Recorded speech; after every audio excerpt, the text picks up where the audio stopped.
Game, set and match. Hola, soy Sol Gómez, bienvenidos a Tenis Leer, el mejor podcast de tenis en México. Ahora también en la plataforma de video, con nuestro capítulo 38 de este proyecto que se consolida cada vez más en el país. Ahora ya también pueden encontrarnos en el formato de video en el canal de YouTube, bajo el mismo nombre, y en el que pueden suscribirse a partir de este mismo momento. Además, nuestro reciente debut en TikTok. Para el episodio de esta ocasión tenemos la presencia de Nazari Urbina, ex jugadora profesional mexicana y actual entrenadora de la Academia Center Court en New Jersey, Estados Unidos. Bienvenida, Nazari. Un placer tenerte Muchas aquí. ¿Cómo estás? gracias. ¿Cómo estás, ¿Cómo te Muy encuentras? bien, muchas gracias aquí por tenerme aquí en tu espacio y en el podcast, y bueno, poder compartir mis experiencias aquí contigo. Un poquito, cuéntame cómo fue para ti el tenis, cómo iniciaste, un poquito para la gente que no te conoce o que ya te conoce, pero adentrarnos de lo que es tu carrera como tenista profesional, tus inicios de niña, juvenil. Sí, bueno, pues yo nací en Jalapa, Veracruz, ¿Ok? y desde chiquita, ¿no? Crecí rodeada del tenis. Mi papá es entrenador, Oscar Urbina. Va. Y bueno, y vivimos ahí en Jalapa, en Veracruz, un tiempo en Cancún. Y bueno, de niña jugué muchos, obviamente como todos los niños, los estatales, regionales, seccionales, los nacionales, los nacionales San Luis Potosí, Monterrey, todo eso, ¿no? ¿Ok? Y bueno, y de chiquita pues me desarrollé ahí en México. Ahí empecé en Jalapa, Veracruz.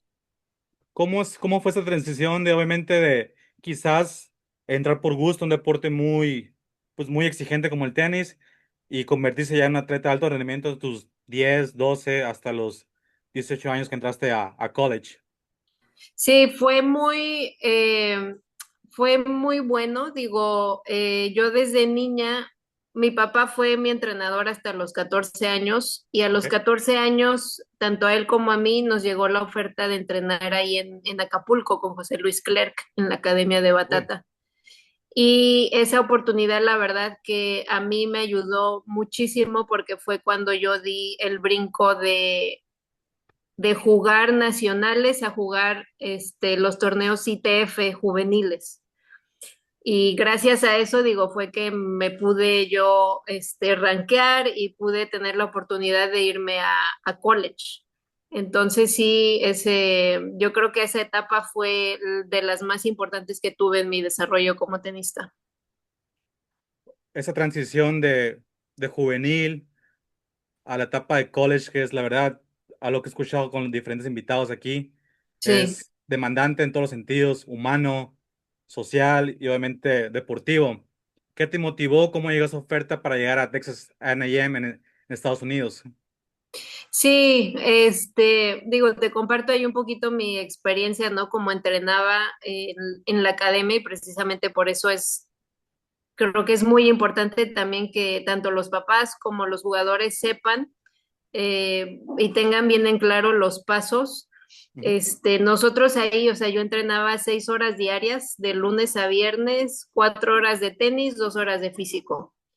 Y fue de los 14 a los 16, 17 años más o menos. Y bueno, y de ahí pues empiezas a jugar, ¿no? Los torneos ITF, la competencia es muy diferente, o sea, yo me acuerdo cuando fui a jugar la primera vez acá en Estados Unidos el Orange Bowl, me cambió totalmente la perspectiva del nivel que yo necesitaba tener para tener la oportunidad de irme a college, ¿no? Y bueno, y de ahí pues ya empiezas en college. ¿Cómo me reclutaron? Fue básicamente, empecé yo a competir torneos profesionales un año antes de ser elegible en college. Y en un torneo ahí conocí a una de las chicas que era la uno del equipo y bueno, y me recomendó, me puso en contacto con uno de los coaches y me llegaron también otras ofertas de otras universidades y ahí empezó el proceso. Obviamente se habla muy bonito de lo que es el sistema colegial estadounidense, una División uno que es una universidad importante como Texas A&M, pero el desgaste quizás de entrenar diario, obviamente asistir a clases, cumplir con tus calificaciones, porque si no, va de la mano con el desarrollo deportivo. Así es. Pero son cosas que no se sabe. ¿Qué hay detrás de esa? digamos, vitrina que es competir en college. Sí, mucha gente no sabe. Nosotros le decimos que tenemos dos trabajos, que es la escuela y el tenis. Y si no cumples bien con uno de esos, estás fuera. Digo, muchos atletas, sobre todo los jugadores de fútbol, ¿no? Que obviamente son los que más generan dinero. Muchas cosas, o sea, muchas personas piensan que te puedes salir con la tuya nada más porque eres buena y porque tienes una beca. Y digo, en nuestro caso no es así. O sea, yo tenía que mantener, de hecho, en cada universidad, o sea, la NCAA te pide cierto promedio en cada año que tú vas avanzando en la escuela.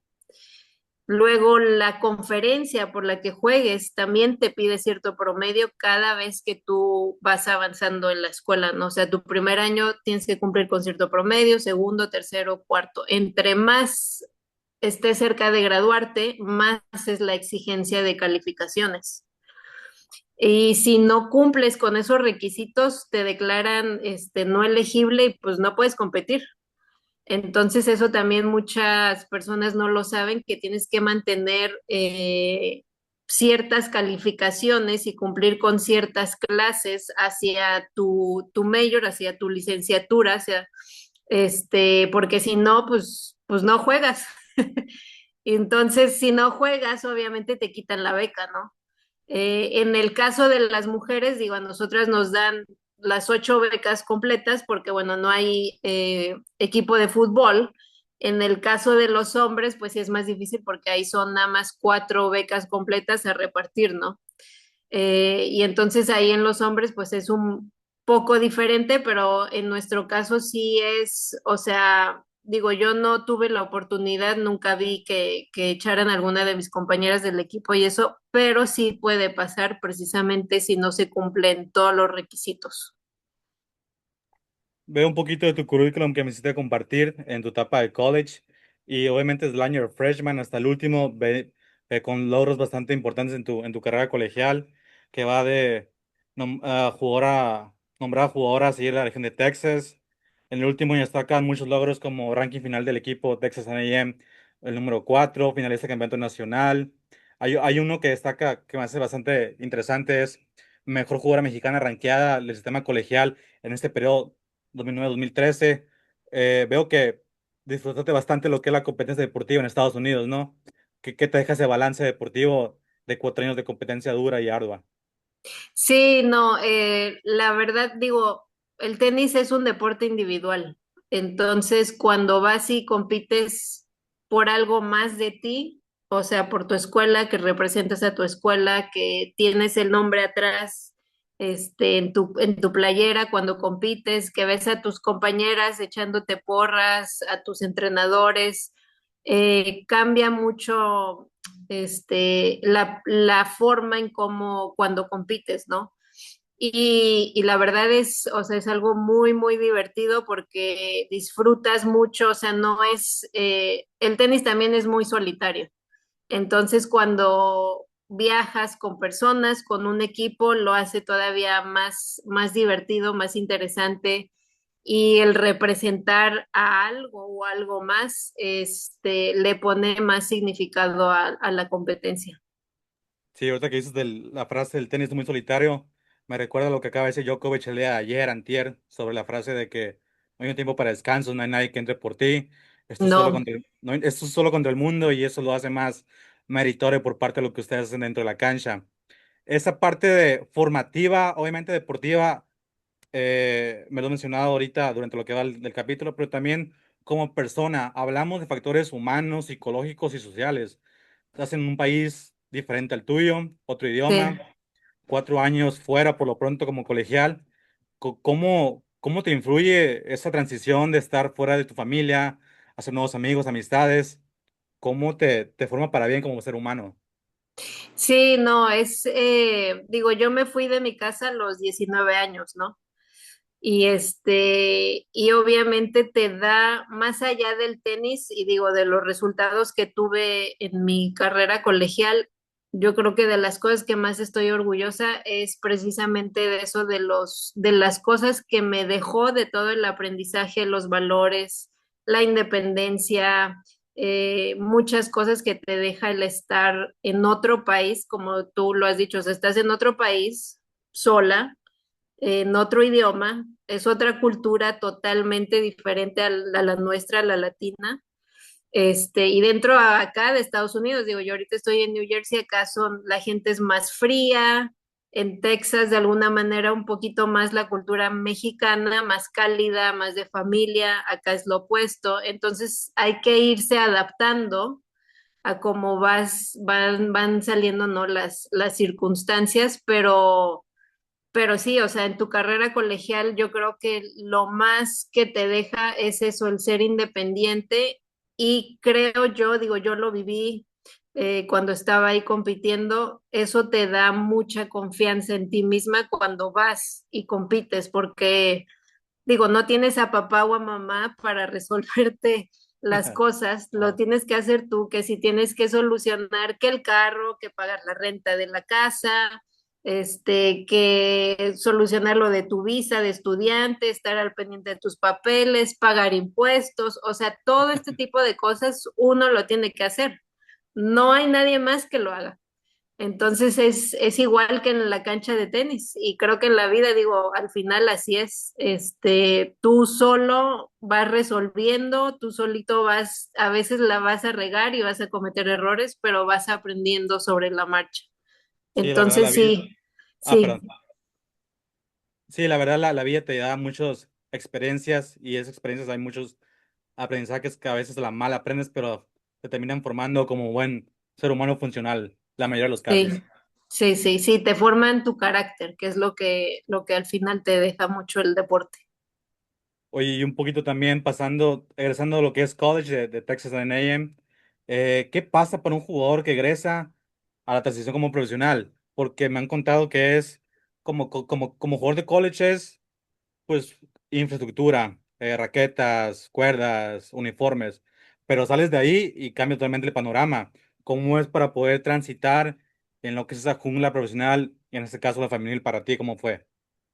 Sí, no, fue duro. Creo que para todos los que hemos jugado college y luego transitar al tour, al profesional, sí se siente mucho la diferencia y sí te pega bastante porque lo que mencionaba antes, ¿no? Sobre todo el tenis, cuando empiezas a jugar Future Challengers, y esto igual mucha gente no lo sabe, es muy solo. Muy pocos realmente tienen los recursos para poder pagarle a alguien, a un entrenador o a alguien que pueda viajar contigo a ese nivel. Y bueno, digo, yo creo que eso es lo más fuerte y es el cambio más drástico que uno vive de la transición del college al profesional. En cuanto al tenis, digo, la verdad ahorita y creo que cada vez va mejorando el nivel en college, cada vez es más duro, que eso es muy bueno. Entonces el nivel no cambia tanto a nivel Future y Challenger, ya una vez que te vas metiendo primeras 300, entonces ahí sí ya es otro nivel de juego, ¿no? Pero sí, yo creo que más que nada el cambio es eso, que al principio sí te puede pegar la soledad. En tu momento, ¿contas con algún patrocinador, raquetas, uniformes? ¿Con quién viajabas? ¿Quién te asistía? ¿Quién te coacheaba? ¿Cuál era tu grande o equipo o pequeño equipo de trabajo con el que contabas? Sí, no, digo, yo como muchos, viajé sola, no tenía patrocinador. Digo, obviamente de raquetas, un tiempo me patrocinó Babolat, pero de ahí, en cuanto a lo económico, nunca tuve un patrocinador. Yo como iba ganando torneos y entre iba avanzando rondas, pues de ahí iba saliendo para cubrir, ¿no? La siguiente semana o el torneo en el que estuviera. Y digo, al final eso es lo más difícil. Lo que muchos fue ahora sí que una de las razones, o más bien la razón por la que paré seguir compitiendo por la falta de recursos económicos, ¿no? porque sí es muy caro, más que nada el viajar, ¿no? Sí pude, digo, tuve la gran ventaja de que mi papá me ayudaba ahí cuando yo estaba en Tijuana, cuando estaba en casa, pero bueno, a la hora de viajar al final llegas a un nivel que ya necesitas tener a alguien que te pueda decir qué es lo que hiciste mal, que hiciste bien, y son detallitos muy pequeños, ¿no? Que al final hacen la gran diferencia ya a ese nivel. Sí, veo un poquito en tu palmarés que haciendo de coach, muchos torneos ITFs, finalistas, campeona, y la verdad las bolsas a veces es incomprensible quizás el monto que genera uno como jugador profesional en ese tipo de niveles. No sé, quizás juegas tal ITF y tu cheque por segunda ronda son $500, que la verdad no es para nada, a lo que yo entiendo no es Nada, para nada, ni que son ni para el hospedaje o para la comida. sí, no. Ese tipo de experiencias también dejan mucho que pensando lo que va a ser el futuro para un jugador. En tu caso, veo que también ausentaste un tiempo por los torneos, como mencionabas, turista, y veo que retomas ciertos torneos como UTRs, que son torneos pues de bolsa importante y a cierto nivel, que la verdad en Estados Unidos hay en cada esquina del país a torneos UTR, un Sí. parámetro verdaderamente pues que te da una magnitud de nivel donde estás parado profesional. ¿Cómo fue esa transición de parar y obviamente retomar la actividad que tanto uno quiere como es el tenis en tu caso? Sí, la verdad fue muy bueno. Digo, los torneos UTR es una muy buena oportunidad para agarrar buen match play y también para ganar más dinero, porque digo, al final te pagan más que si ganaras un ITF, un Future o un Challenger. Muchos jugadores, digo, ahora eso es lo que están haciendo, van, juegan su TR, se ganan $3,000 y ganan el torneo, y ya con eso tuvieron para a lo mejor un mes de torneos que ya cubrieron, ¿no? En cambio, un ITF, un Future, un Challenger, si lo ganas, nada más te dan 1,000, $1,500 y aparte te quitan impuestos. Entonces, o sea, la verdad que sí es un muy buen camino, y aparte también que te dan la oportunidad de que si pierdes, o sea, sigues tú, sí o sí vas a jugar 5 partidos. Y entonces en el ITF, en Futures o Challengers, o sea, tú pierdes y ya acabaste la semana, hay que buscar dónde entrenar, etcétera, ¿no? En los UTR no es así, puedes seguir tú jugando tus 5 partidos, ya hasta que te eliminan, pues ya, ya estás fuera, ¿no? Pero sí te da esa gran oportunidad de seguir compitiendo y de hacer ese match play. Sí, la Eh, famosa ronda de consolación, ¿no? exacto, sí, Y la gente se le olvida que pues ven tenistas, jugadores profesionales y dicen, pues se están divirtiendo. Pues en realidad sí, y ¿no? Porque es su trabajo. Al final de cuentas viven de eso para poder mantenerse, buscan un cheque como uno, como tú, como yo, cada semana, viviendo cada día. Y es la verdad meritorio lo que hacen por sobrevivir en un deporte tan complicado, tan exigente y económicamente hablando como es el tenis, la el verdad. tenis, sí. Un poquito también viendo que has tenido participaciones con México, Universidad Mundial en China, Copa Federación. Ese orgullo de ponerte la camisa mexicana, ¿cómo fue para ti durante tus primeros años juvenil o ya universitaria? Muy bonito, digo, yo creo que para cualquier atleta no hay mayor honor que representar a tu país. Y de mis recuerdos, la verdad, de las memorias que mejor tengo, fue cuando fui a China, que fui a la Universidad Mundial y ganamos ahí el bronce, y lo gané con Valeria Pulido en dobles. Digo, ahí tengo mis fotos y todo, y, o sea, la ceremonia, el pararte en el podium, el ver la bandera de tu país, el poder traer una medalla a tu país, la verdad que es algo que vale mucho y es de las cosas que más estoy orgullosa que hice como atleta. Y digo, en la Fed Cup, pues ni se diga, ¿no? Es exactamente lo mismo, y igual muy parecido a college, ¿no? O sea, al final estás compitiendo y representando a alguien más que a ti mismo, y eso lo hace pues todavía más significante.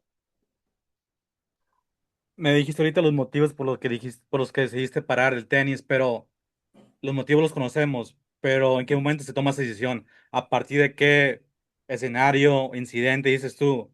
Pues hay que decidirnos una vez por todas por esto. Sí, yo lo tomé más que nada cuando tenía yo 28 años. Este, ahí fue cuando decidí, dije, creo que ya ahorita, más que nada es porque una vez que tú te vuelves una persona independiente, ¿no? Y que tuve esa experiencia cuando estaba en college, pues ya empiezas tú a generar dinero, dices, o sea, digo, yo me acuerdo, a veces quería comprarme algo y no podía porque el dinero que tenía que ir hacia los torneos, hacia el tenis. Y si no, no me alcanzaba, o sea, si no, no había para yo poder pagar el hotel o el boleto de avión o las comidas, ¿no? Y bueno, llegas a cierta edad, a cierto punto en donde dices, a ver, por más que me guste, ahorita la realidad es esta, no tengo para poder seguir y digo, ahí mi meta era dar el brinco de los 600 a meterme a una 400 300 del mundo, ¿no? Y yo de hecho cuando hice el presupuesto de lo que necesitaba al año, que eran jugar entre 20 y 25 torneos, que es lo que promedio la mayoría de los jugadores juegan, me salía entre 30,000, $40,000 solo de viáticos, o sea, olvídate de pagarle al entrenador, al preparador físico, al trainer, al psicólogo, solo eran para jugar y jugar torneos. Una locura. Entonces, ahí es cuando me cae el 20 y dije, a ver, ahorita todavía estoy jugando Futures Challengers, no me alcanza el dinero, o sea, estoy más bien perdiendo muchísimo. Tengo una carrera, porque tengo mi carrera, y bueno, y ahí fue y en ese tiempo, de hecho, también dejaron de hacer torneos en México, porque también, digo, antes, Olga de la Fuente, cuando estaba ella, pues se hacían 25 torneos al año de entre Futures y Challengers de mujeres. Y en ese tiempo, no me acuerdo muy bien los años, ¿no? Pero fue cuando dejaron de hacer torneos de mujeres, pararon y coincidentemente ahí fue cuando yo empecé a sentir todas estas inquietudes y bueno, y fue cuando dije, ¿sabes qué? Necesito buscar trabajo, empecé a buscar trabajo y fue ahí cuando me salió la oferta de venirme acá a Center Court con Adrián Contreras. Va a entrar un poquito ya en ese tema. Resumiendo más, antes de eso también, pues tu mejor ranking W2 Single 600, en dobles también 600, que la verdad poco se habla lo que es la jungla competitiva femenil, que compites una semana y subes 100 escalones, no compites 2 semanas, pierdes primera ronda y bajas otros 200. Poco se habla de Sí. lo que es también lo que es el circuito femenil. Y entrando ya de lleno al tema este, pues ya digamos retirada a la cancha, pero formando parte de ella por fuera. Veo también que formaste parte del comité que hizo el Master en Guadalajara 2023, el equipo de mujeres como voluntaria en la Universidad de Texas, tu alma mater en Estados Unidos. ¿Cómo fue esa transición de mantenerte al tanto, pues por fuera, pero también de lleno lo que es el tenis femenil? Sí, no, es algo, digo, yo cuando paré, yo dije, yo quiero seguir en el tenis, o sea, yo no me veo en una oficina sentada y estar ahí, ¿no? O sea, yo quiero involucrarme en el tenis y seguir y compartir muchas cosas que yo aprendí. Y digo, esas experiencias me ayudaron mucho. Mi primer, se podría decir, trabajo fue cuando estuve de voluntaria para Texas A&M. Me gustó mucho también porque yo quería ver si me gustaba el coaching y lo disfruté mucho, me gustó mucho. Luego de ahí empecé a dar clases aquí, allá y bueno, y al final me salió ahí la oferta con Adrián. Hace 2 años trabajé para Gustavo Santoscoy, ahí estuve en Guadalajara, formé parte del equipo que hizo el Masters 1000 ahí en el 2023 en Guadalajara Y la verdad fue una experiencia muy buena, muy bonita, porque digo, ahora voy a los torneos y veo los torneos de diferente manera, porque no sabes la magnitud del trabajo que hay detrás de hacer un torneo que dura una semana. Entonces, la verdad que te da otra perspectiva. Entrando en la faceta de entrenadora, ahorita en New Jersey, con Adrián Contreras, capitán del equipo mexicano de Copa Davis. ¿Cuánto tiempo llevas ahí? ¿Qué has aprendido de Adrián? Una persona con vasta experiencia, con mucho conocimiento, alguien bastante capaz en el tenis mexicano. ¿Y cómo es capacitarte con alguien como él y también capacitarte antes de llegar hacia ese rumbo en el extranjero de Estados Unidos? No, ha sido muy bueno. Digo, Adrián, ha desarrollado muchos jugadores. Obviamente, como coach, tiene mucha experiencia. Este, digo, uno de los jugadores que más ha destacado ha sido Michael Sen, que ahorita está jugando para Columbia, que es el uno de la NCAA. Y Adrián, digo, lo formó, lo desarrolló y bueno, digo, ahí se notan los resultados y el tipo de entrenador que es Adrián. Eh, Gracias a Dios, digo, yo desde niña tuve la oportunidad de tener buenos entrenadores y a través de Adrián he aprendido todavía más cosas. Digo, es una persona muy creativa en cuanto a drills. O sea, te puede hacer un libro enorme de todos los drills que se le vienen a la cabeza así. Más que nada solucionar cosas, solucionar problemas en el momento. Eh, Como líder, digo, a mí me ha ayudado mucho a desarrollarme, a cómo comunicarme con los jugadores. Entonces sí, he aprendido mucho de él y digo, pues ahorita está el de capitán de la Copa Davis y bueno, le tengo mucho agradecimiento obviamente por darme la oportunidad de venirme acá. Sí, la verdad, se habla poco también de lo que es el trabajo de entrenadores, que es a veces capacitarte, aprender lo táctico, pero también hay que tener, creo que, un tacto humano para poder Sí. transmitir ideas y desarrollar jóvenes, pues, energéticos, vastos, ávidos de querer aprender. ¿Qué tan acostumbrada estás después de cierto tiempo a esa nueva transición, esa nueva etapa? Sí, no, la verdad que la estoy disfrutando mucho. Este, no es fácil, porque la verdad que no es fácil, te tiene que gustar mucho. Y es muy importante, creo, ahorita yo lo veo como entrenadora, lo que acabas de decir, ¿no? El formar ese lazo y esa confianza con el jugador.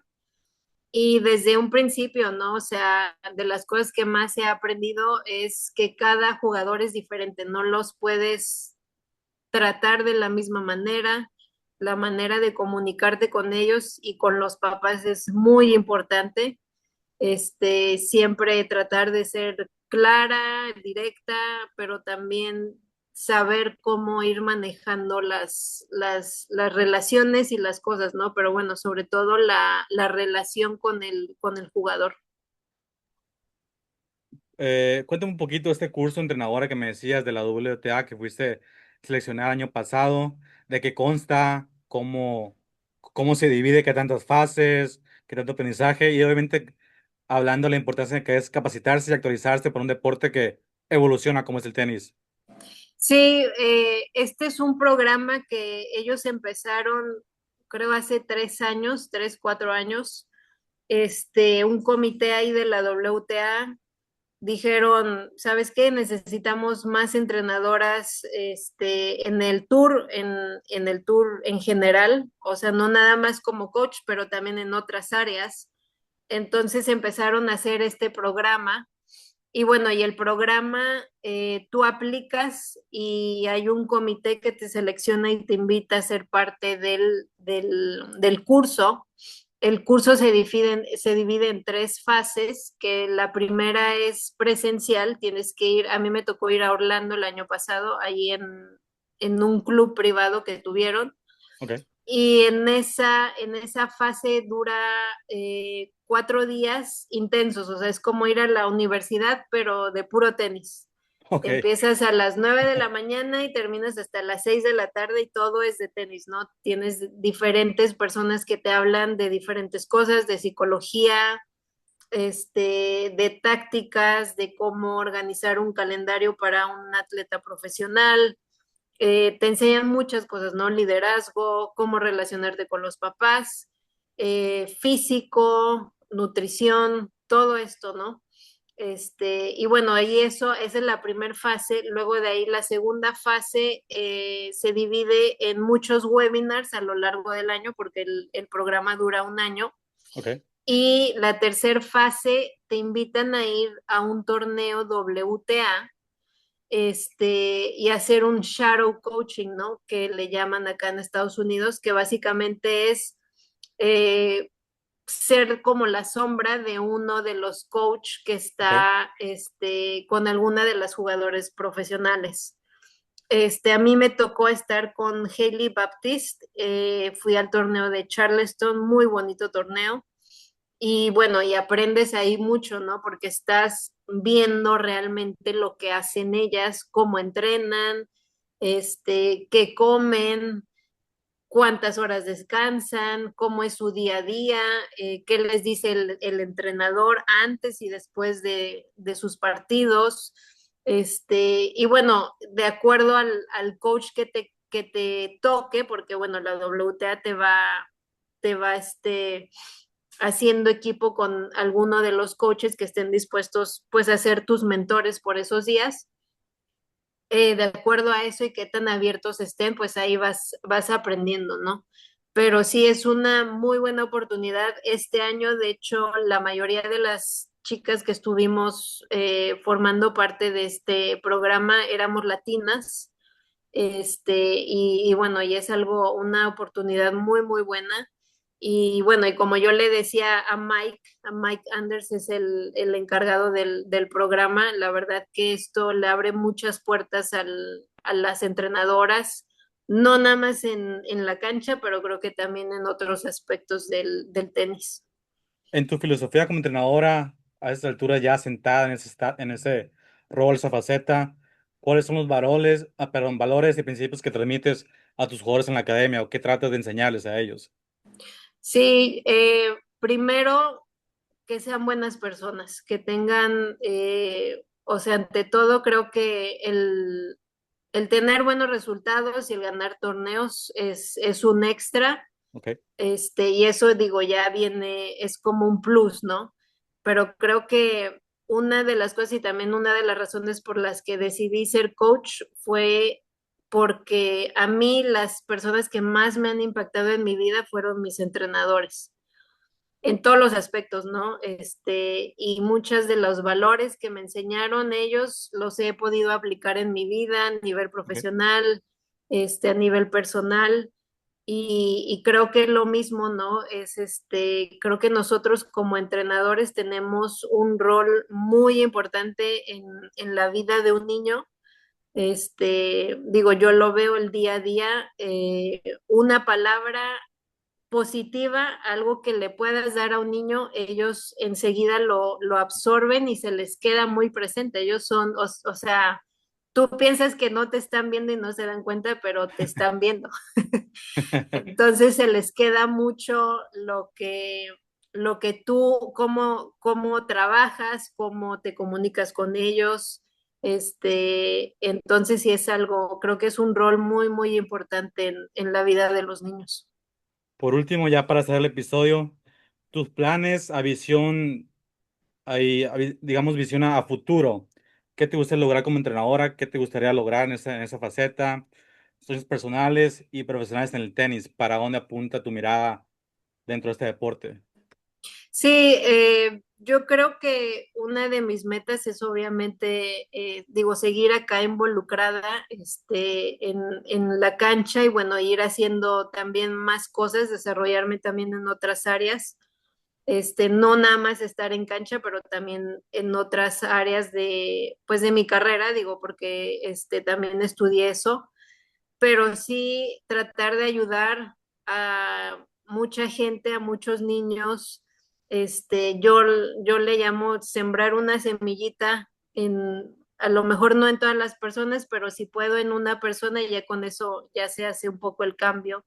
y digo, compartir todas mis experiencias, que lo más que yo pueda, ¿no? Todo lo que aprendí de mis entrenadores y lo que yo aprendí como atleta, poder transmitirlo y que a ellos se les quede pues todo eso. Te agradezco mucho tu tiempo. Muy buena experiencia, muy buenos los aprendizajes que nos dejaste en este episodio.